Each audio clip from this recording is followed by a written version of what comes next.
2022년 3월 24일 한국뉴스입니다. 한국의 100만 명당 코로나 사망자 수가 경제협력개발기구 OECD 국가 중 2위로 올라섰다. 확진자 1위에 이어 사망자 2위라는 불명예까지 안게 된 것이다. 영국, 이탈리아 등 주요 국가의 오미크론 정점기 사망자 수도 뛰어넘었다. 23일 국제통계 사이트 아워월드인데이터에 따르면 지난 22일 기준 한국의 주간 하루 평균 코로나 사망자는 인구 100만 명당 6.63명이었다. 전문가들은 오미크론발 5차 대유행의 피해가 커진 1차적인 이유로 확진자 억제 실패를 꼽는다. 최근 확진자가 급증해 사망자가 느는 건 당연한 수순이라는 설명이다. 아워월드인데이터에 따르면 22일 기준 국내 주간 하루 평균 확진자는 100만 명당 7,790명으로 OECD 국가 중 1위였다. 국내 코로나 누적 확진자 수가 1,000만 명을 돌파했다는 소식에 시민들이 허탈감을 감추지 못하고 있다. 지난 2년간 K-방역 성공을 위해 자유를 반납했던 상황이 무의미해졌기 때문이다. 자연스럽게 문재인이 자랑하던 K-방역에 대한 비판의 목소리도 커지는 분위기다. 23일 세계보건기구에 따르면 지난 7일부터 13일까지 우리나라는 인구 100만 명당 확진자 수가 42,590명에 달해 세계 1위를 기록했다. 반면 누적 확진자 수 세계 1위인 미국의 100만 명당 확진자 수는 765명에 그쳤다. 직장인 박모 씨는 그동안 방역 패스나 사회적 거리두기를 하면서 시민들은 자유를 반납하고 방역 정책에 협조해왔는데 오미크론 이후 정부가 손을 놓은 느낌이라며 우리 같은 방역 정책을 안 한 외국과 비슷한 수준으로 누적 확진자가 늘어나고 있는데 그동안 해왔던 것들이 무슨 의미가 있었던 건지 잘 모르겠다고 말했다. 오미크론 변이에 확진됐다 회복한 대학생 김 씨도 신입생 오리엔테이션도 못 가봤고 어른들이 말하는 소위 좋은 시절에 만든 추억도 별로 없다며 그런데 결국 확진되고 재택치료 때 확진 안내 문자도 확진 후 4일 뒤에나 도착하는 걸 보고 방역 정책에 대한 신뢰를 잃었다고 꼬집었다. 자영업자들은 더욱 격렬한 반응을 보였다. 서울 광진구에서 식당을 운영하는 최모 씨는 결국 자영업자들만 다 죽인 방역 정책이라며 해외는 정책에 협조하면 그만큼 손해를 보상해줬다고도 하고 우리나라처럼 영업에 제한을 오래 건 나라가 없는데 결국 이렇게 될 거였으면 뭐하러 했고 문재인 정부를 비난했다. 서울 서초구에서 실내 체육시설을 운영하는 오모 씨는 특히 샤워 금지, 오후 9시 시간 제한 때 회원들이 많이 그만둬 굉장히 힘들었다며 문재인이 기자회견에서 방역 잘하니 질문 없냐는 말을 했다는 기사를 보고 피가 거꾸로 솟는 기분이었다고 분노했다. 일각에서는 정치 방역에 대한 의구심을 제기하는 사람도 있었다. 직장인 조모 씨는 방역 정책이 대선 이후로는 다 풀고 손을 놓은 모습이라며 정치인들이 정권 교체기에 기싸움하지 말고 국민의 생명에 신경 써야 하는 것 아니냐고 우려를 표했다.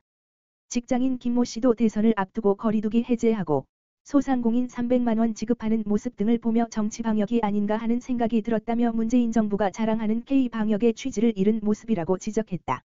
익명을 요구한 한 전문가는 현장에서 의료체계 붕괴 이야기까지 나오는 상황인데 사실 지금 시점에 방역 정책을 완화하는 것은 국민들에게 잘못된 메시지를 주는 것이라며 확진자뿐 아니라 최근 사망자도 하루에 수백 명씩 나오는 상황에서 K-방역을 성공이라고 평가할 수는 없을 것이라고 말했다. 24일부터 만 5에서 11세 소아를 대상으로 코로나19 백신 접종 사전 예약이 시작된다. 코로나 예방접종 대응 추진단에 따르면 이날부터 백신 접종 사전 예약 홈페이지에서 만 5에서 11세 소아를 위한 접종 예약이 진행된다.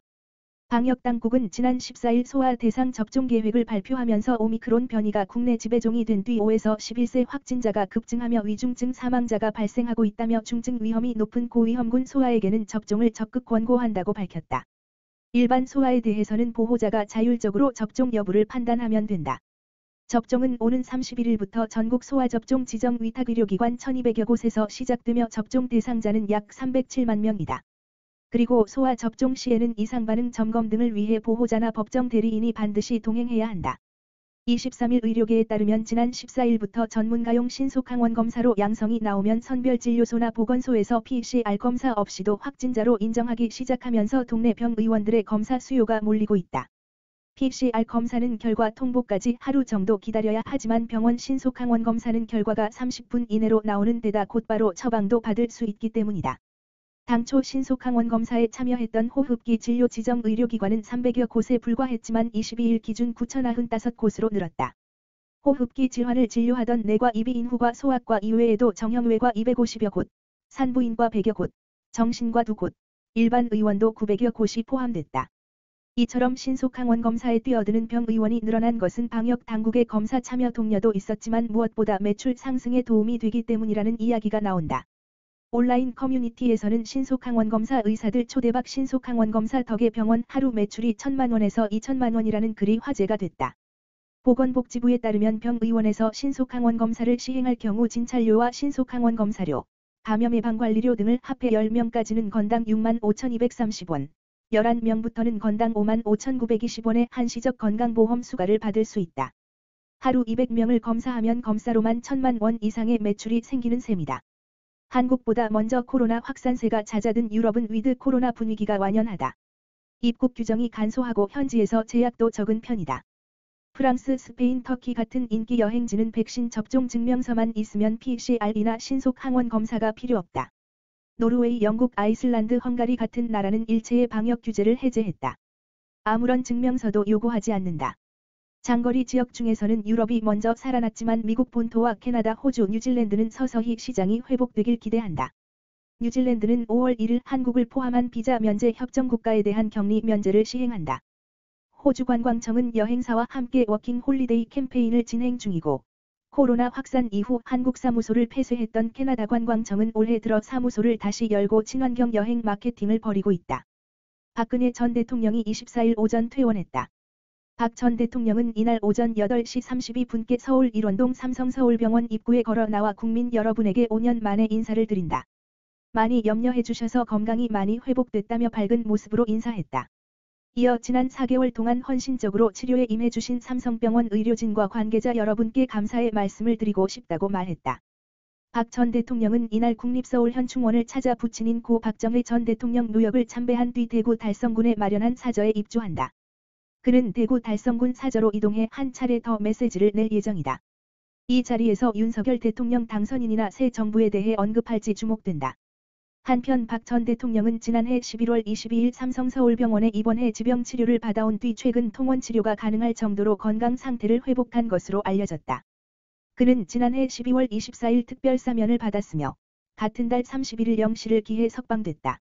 지난 2일에는 대리인을 통해 대구 사저에 전입신고를 마쳤다.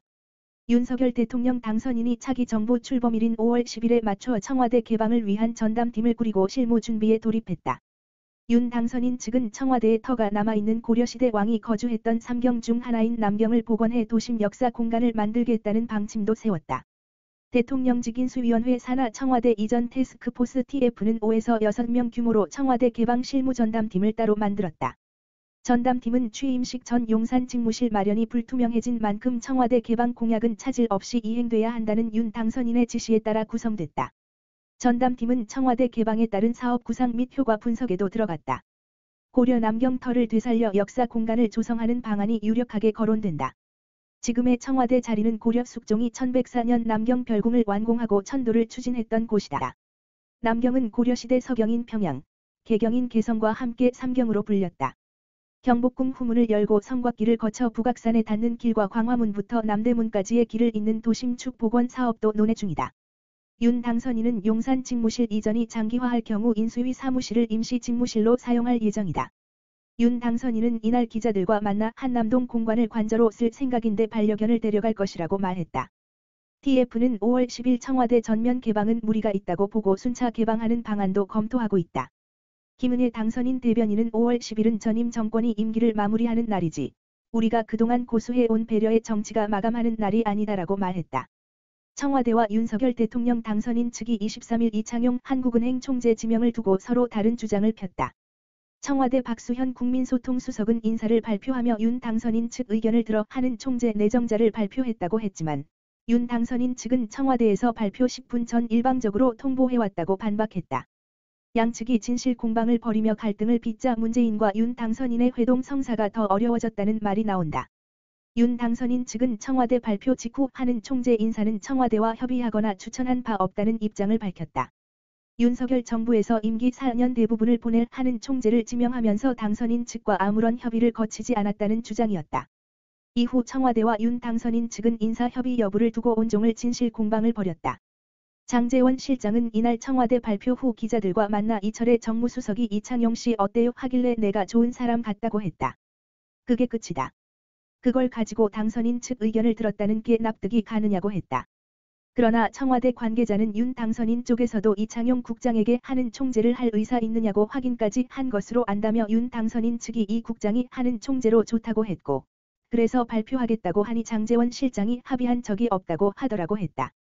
청와대 관계자는 그동안 이철의 수석이 장제원 실장에게 하는 총재 후보로 이름이 언론에 등장하는 두 사람인 이 후보자와 김소영 서울대 경제학부 교수에 대한 의견을 물어봤다며 둘 중 누구냐고 물었더니 이창용이라고 답을 하더라라고 설명했다.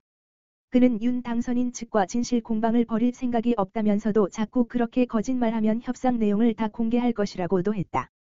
이에 대해 윤 당선인 측 관계자는 뭘 공개할지 모르겠지만 공개하라고 했다.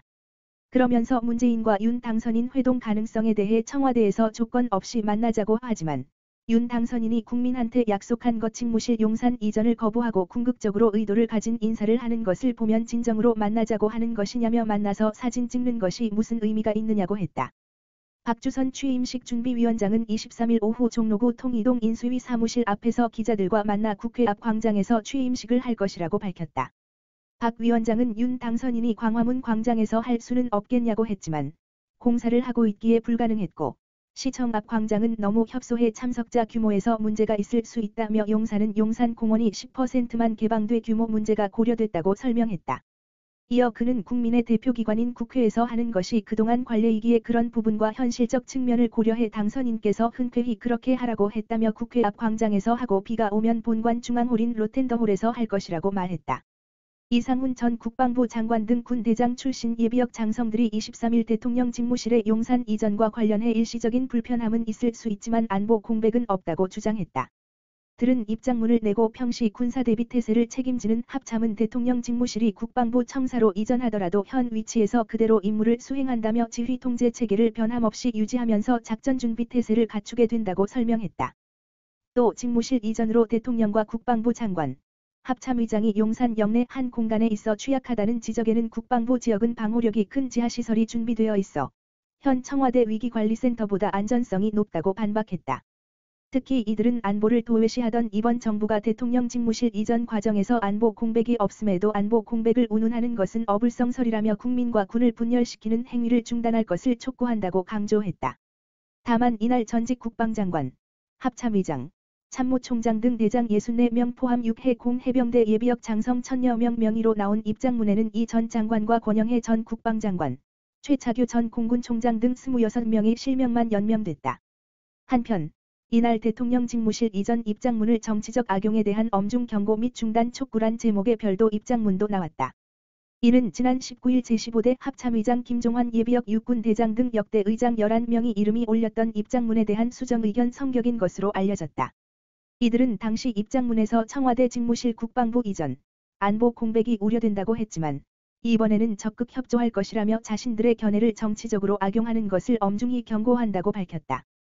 또 이들 전직 합참의장들은 문재인 정부와 여당에서는 이를 대통령 집무실 이전에 대한 반대로 왜곡하며 국민을 갈라치기 하는 양상의 정치적 목적으로 악용하는 작금의 사태를 개탄하며 즉각 중단할 것을 엄중 경고하는 동시에 이런 작태가 지속될 경우 강력히 대응해 나갈 것임을 천명한다고 밝혔다. 그러면서 우리는 윤석열 당선인의 용산 집무실 이전이 안보 태세에 영향을 미치지 않는 가운데 이상 없이 추진될 수 있도록 적극 협조하고 동참할 것이라고 강조했다. 특히 이들은 북한의 수차례에 걸친 미사일 발사 등 도발에 대한 무대응, 한미연합훈련 축소, 폐지, 북한군의 서해상 공무원 피살 만행 외면 등 안보 무능과 대북 국어외교로 일관한 현 정부는 안보 공백을 논할 일체의 자격이 없다고 덧붙였다. 이 입장문은 인수위 측에도 전달된 것으로 알려졌다. 대통령직 인수위원회가 법무부와 대검찰청의 업무보고를 분리해 따로 받기로 했다. 수사지휘권 폐지 등에 대한 양 기관의 입장 차이를 고려한 결정이다. 23일 인수위에 따르면 인수위 정부사법행정분과는 오는 24일로 예정된 법무부와 대검의 업무보고를 별도로 받기로 결정하고 이날 법무부에 통보했다.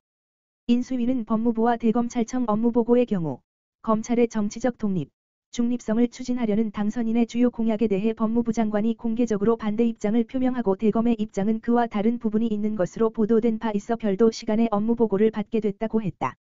그에 따라 법무부는 23일 오전 9시 30분, 대검은 그 이후인 오전 11시 각각 업무보고를 하게 됐다.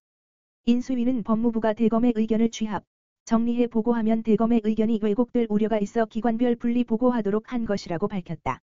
윤석열 당선인은 추미애 박범계 법무장관이 총 4차례 수사지휘권을 발동하는 등 법무장관의 수사지휘권을 남발했다고 보고 이를 폐지하겠다는 것을 공약으로 걸었다. 대검 또한 인수위 업무보고를 앞두고 윤 당선인의 수사지휘권 폐지 공약에 찬성한다는 입장이 담긴 자료를 법무부에 제출한 것으로 알려졌다. 한국수력원 자력이 총 사업비 8조 원 규모의 체코 두코바니 원전 수주를 위해 체코 현지에서 심포지엄을 개최하는 등 수주 활동에 나섰다.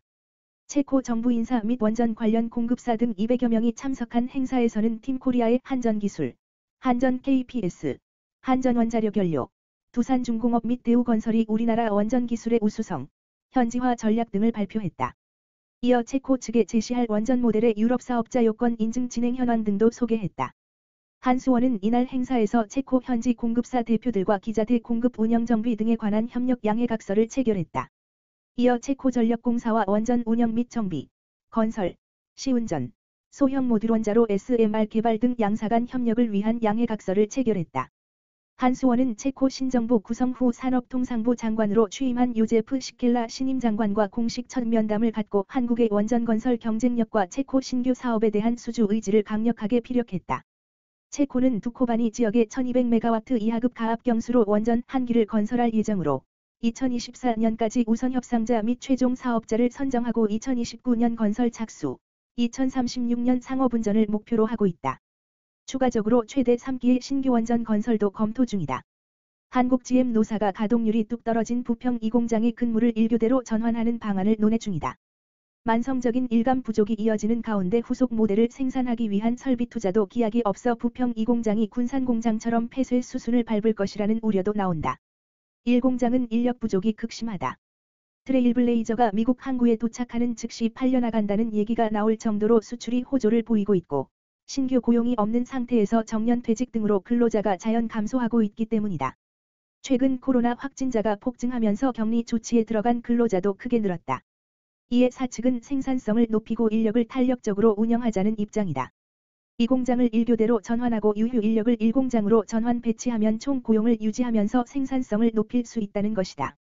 한국GM은 장기적으로 부평 2공장뿐 아니라 엔진 공장에서 일하고 있는 근로자의 전환 배치도 적극적으로 검토해야 한다고 보고 있다. 앞으로 전기차가 내연기관차를 밀어내고 주력 제품으로 자리 잡으면 엔진 생산이 종료될 수밖에 없다. 노조는 이 공장을 1교대로 전환하려면 특근 감소로 발생하는 급여를 사측이 보전해줘야 한다고 주장하고 있다. 전환 배치에도 부정적이다. 1공장의 인력 부족은 신규 채용을 통해 해결해야 한다는 것이다. 아울러 노조는 전기차의 핵심 부품인 배터리와 구동장치를 생산할 수 있는 설비를 구축해 엔진 공장 근로자들에게 새로운 일감을 마련해 줘야 한다고 주장하고 있다. 부평 2공장에 대한 해법을 놓고 노사 간 이견이 커지면서 내부에서는 결국 이 공장이 2018년 폐쇄된 군산공장의 전철을 밟는 것 아니냐는 우려가 나온다. 이 공장에 대한 신차 배정이나 설비 투자 계획이 없는 상황에서 노사 갈등이 지속되면서 결국 극단적인 구조조정이 이루어질 가능성이 있다는 것이다. 업계 관계자는 부평 2공장 상황이 개선될 기미가 보이지 않고 있다고 말했다. 정부는 1가구 한 주택자의 세 부담을 줄이기 위해 공시가격 동결안을 꺼내들었다. 올해 6월 1일 기준으로 1가구 한 주택자일 경우 보유세를 산정할 때 과표 기준으로 지난해 공시가격을 적용한다. 올해보다 지난해 공시가격이 낮으면 낮은 쪽이 적용된다. 이를 위해 조세특례제 한법 등 법안을 개정해야 한다. 국토부의 보유세 모의 분석에 따르면 지난해 공시가격 9억 원의 아파트가 올해 10억 5,300만 원으로 오를 경우 재산세는 256만 7천 원으로 지난해 205만 원보다 25.2% 오른다. 하지만 세 부담 감경 방안으로 재산세는 지난해와 같아진다. 다만 종부세의 경우 공시가격에 곱하는 공정시장가액 비율이 지난해 95%에서 올해 100%로 오른 데 따라 지난해보다 소폭 오른다. 지난해 공시가격 30억 원의 아파트가 올해 34억 4,800만 원으로 공시가격이 15%가량 올랐을 경우 재산세는 1,040만 4천 원으로 지난해와 같지만 종부세는 1,082만 4천 원으로 지난해 1,004만 9천 원보다 7.7% 오른다. 정부는 올해 고령자 종부세 납부 유예 제도도 새롭게 만들었다. 60세 이상, 총급여 7천만 원 이하의 한 주택자의 경우 양도 증여 상속 때까지 종부세 납부를 유예할 수 있다. 건강보험료를 산정할 때 활용하는 과표도 지난해 수준으로 동결된다. 재산공제액도 재산 규모에 따라 차등적으로 적용하던 것을 5천만 원으로 일괄 적용한다. 김수상 국토교통부 주택토지실장은 올해 재산세 과표 동결 효과로 1가구 한 주택자 중 공시가격 상승에 따른 피부양 탈락자는 큰 폭으로 감소할 것으로 전망된다고 밝혔다. 최근 게임 최적화 서비스 GOS 기능 강제 적용 논란으로 곤욕을 치른 삼성전자 플래그십 스마트폰 갤럭시 S22 시리즈가 이번엔 GPS 오류 논란에 휩싸였다. 23일 노티시아스 테크놀로지아 등 외신들에 따르면 갤럭시 S22 울트라 일부 사용자들은 최근 커뮤니티를 중심으로 GPS 기능이 제대로 작동되지 않는다는 불만을 쏟아내고 있는 것으로 알려졌다. 이들은 스마트폰을 처음 설정하거나 장기간 사용하지 않으면 GPS가 작동을 멈춘 것 같다고 주장하고 있다. 갤럭시 S22 울트라 GPS 오류는 국내와 다른 애플리케이션 프로세서 AP가 탑재된 유럽 일부 국가를 중심으로만 문제가 되고 있는 것으로 파악됐다.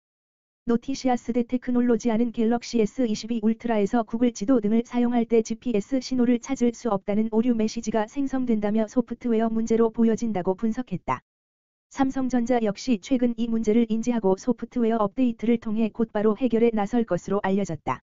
삼성전자 관계자는 일부 고객들이 문제를 제기해 사업부에서 살펴보고 있다며 일단 재부팅을 하면 오류가 개선이 되고 있지만 문제를 완벽하게 해결하기 위해 소프트웨어 업데이트를 준비하고 있다고 밝혔다. LGU 플러스 직원이 수십억 원을 횡령한 뒤 잠적한 것으로 파악돼 회사 측이 정확한 경위를 확인 중이다. 23일 통신업계에 따르면 LGU 플러스에서 고객사와 계약 업무를 맡은 팀장급 직원은 고객사와의 거래 과정에서 관련 매출 수십억 원을 빼돌린 것으로 뒤늦게 파악됐다. 현재 해당 직원은 연락이 두절된 상태다. 회사는 이 같은 사실을 확인한 후 정확한 피해 상황과 사건 경위를 조사하고 있다. 현재까지 파악된 것 외에 추가 피해가 있는지도 들여다보고 있다. LGU 플러스 측은 영업 중 내부적으로 문제가 있었던 것으로 보인다며 자세한 상황은 아직 확인되지 않았으며 추가 조사가 필요하다고 설명했다. 아울러 회사 측은 경찰 신고 등 법적 조치를 취한다는 방침이다. 중국 시장에 진출한 한국 화장품 브랜드가 변화하고 있는 현지 소비 트렌드에 적절하게 대응하지 못해 고전하고 있다는 분석이 나왔다. 중국 관영 환구15의 영문판인 글로벌타임스는 최근 한국 화장품 브랜드가 중국에서 빛을 잃었다는 제목의 기사를 통해 이같이 보도했다. 23일 글로벌타임스에 따르면 아모레퍼시픽의 고급 화장품 브랜드인 헤라는 최근 중국 각지의 오프라인 매장 문을 닫았다. 또 중국판 카카오톡인 위챗에서도 온라인 판매를 모두 중단했다. 이니스프리 역시 올해 1월 중국에 위치한 매장의 80%가량을 폐쇄했다. 한때 800개를 넘어섰던 이니스프리 매장은 140개로 감소했다. 글로벌타임스는 한국 화장품 기업들이 시시각각으로 변하는 중국 소비자들의 트렌드에 따라 마케팅 전략을 적절히 바꾸지 않았다고 지적했다. 소비자들의 니즈를 제대로 공략하지 못해 매출이 감소했다는 분석인데 여기에 코로나19 확산으로 외출이 대폭 감소한 것도 원인으로 지목됐다. 실제로 코트라 무역투자연구센터가 최근 공개한 2021년 우리나라의 전자상거래 수출 동향 보고서에 따르면 지난해 중국으로의 화장품 수출액은 현지 화장품에 밀려 전년 대비 44.5% 감소했다. 반면 일본과 미국으로의 수출은 각각 99%, 389% 증가했다. 앞서 헤라는 지난 2016년 7월 K-팝 등 한류 문화 인기에 힘입어 중국 시장에 공식 진출한 바 있다. 진출 2년 전인 지난 2014년에도 중국 시장에 6억 달러 약 7,200억 원 상당 화장품을 수출하는 등 현지에서 인기를 끌었다. 당시 한국 전체 화장품 수출액의 31%에 달하는 금액이다. 일각에선 중국 시장에서 고전을 면치 못하고 있는 게 비단 한국 기업만은 아니라는 분석도 있다. 중국의 애국 소비 열풍이 불면서 중국인들이 글로벌 브랜드 상품을 자국산으로 대거 대체하고 있어서다. 대표적인 것이 스포츠 브랜드다.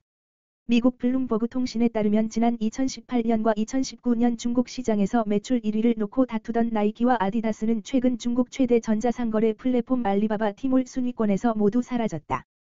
유통업계에서는 해당 글로벌 브랜드들이 위구르 면화 불매를 선언한 점과 국수주의적 성향을 띠는 중국의 2030 소비자들이 맞물리면서 매출이 급감한 것이라는 분석도 나온다. 바이든 행정부가 러시아의 우크라이나 침공을 두고 전쟁 범죄로 공식 규정했다. 민간인을 향한 무차별적인 공격이 횡행하면서 국제사회의 비판 여론이 높아진 데 따른 것으로 보인다. 미국은 푸틴을 겨냥한 형사 기소 추진까지 시사했다. 다만 러시아는 강력 반발하고 있어 우크라이나 사태를 둘러싼 긴장감은 한층 격화할 전망이다. 푸틴을 재판대에 세울 수 있는 수단이 현실적으로 마땅치 않은 만큼 강대강 대치는 지속할 전망이다. 토니 블링컨 미국 국무장관은 23일 성명을 통해 미국 정부는 러시아군이 우크라이나 침공 과정에서 전쟁 범죄를 저질렀다고 평가한다고 밝혔다. 미국 정부가 러시아의 전쟁 범죄 판단을 공식화한 건 이번이 처음이다. 바이든 대통령은 최근 기자들과 만나 푸틴을 두고 전범이라고 생각한다고 밝혔지만 성명의 형식을 띠고 공식적으로 발표한 건 전례가 없다. 블링컨 장관은 이번 평가는 공개됐거나 첩보로 입수 가능한 정보를 신중하게 검토한 결과를 토대로 한다며 그 범죄에 대한 관할권을 가진 법정이 특정 사건에 대한 형사 책임을 밝히는 책임이 있다고 말했다. 그는 이어 우리는 형사 기소 등 사용 가능한 모든 수단을 활용해 그 책임을 뒤쫓는 데 전념하고 있다고 말했다. 이는 국제형사재판소 ICC, 국제사법재판소 ICJ 등을 통한 사법 처리를 추진하겠다는 의지로 풀이된다. 미국 연방준비제도 패드가 5월 연방공개시장위원회 FOMC에서 기준금리를 0.5%포인트 인상할 가능성이 높아지고 있다. 제롬 파월 연준 총재가 빅스텝 가능성을 배제하지 않은 가운데 연준 위원들과 전문가들 사이에서 중앙은행이 좀 더 빠르고 공격적으로 움직여야 한다는 목소리가 높아졌다. 로레타 메스터 클리블랜드 연방준비은행 총재는 22일 존 캐롤 대학 연설에서 연준이 올해 기준금리를 약 2.5%로 올리고 내년에 추가적인 인상을 단행해야 한다고 주장했다. 캐롤 총재는 이날 연설에서 40년 만에 최고치를 기록하고 있는 인플레이션이 지금 미국 경제의 가장 큰 도전이라고 강조했다. 앞서 3월 FOMC에서 연준은 기준금리를 0.25에서 0.5% 범위로 0.25%포인트 인상했다. 그러나 메스터 총재는 2%포인트 정도 추가 인상이 필요하다고 주장했다. 이를 위해서는 남은 6차례 회의에서 적어도 2차례는 기준금리를 0.5%포인트씩 올려야 한다.